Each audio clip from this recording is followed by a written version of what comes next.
I joined Station House Media Unit as a volunteer in 2017.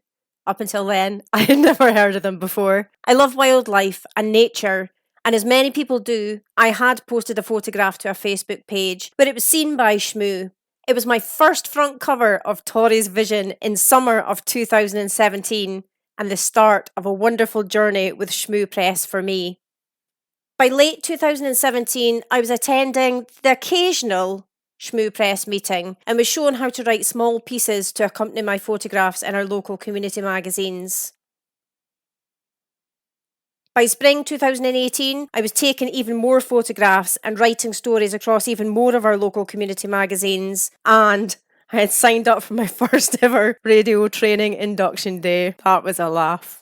I started presenting my first radio show, Tory Treasures, in 2018, closely followed by Monday's Cruise Control and Friday's Breakfast Show. We did a whole lot of fundraising, and I walked my first ever kilt walk. We had our own Giving Tuesday with a 24-hour radio marathon before we moved back to the old Shmu building in 2019, where I started presenting Woodside Wednesday, and I walked my second kilt walk.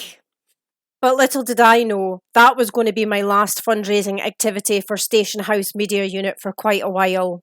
By September of 2019, I had had my first subarachnoid brain hemorrhage, a bleed on the brain, and I was rushed from Aberdeen Royal Infirmary to Edinburgh for life-saving medical intervention.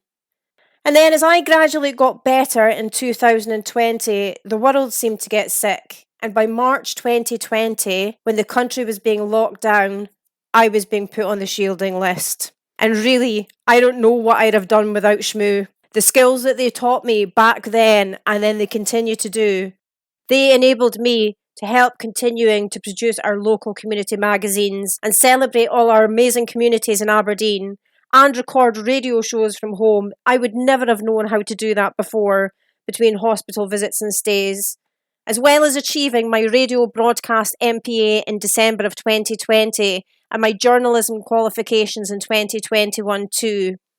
My life's been changed forever, and that's been mentally difficult to deal with. But I know that I wouldn't be where I am now if it wasn't for Shmu.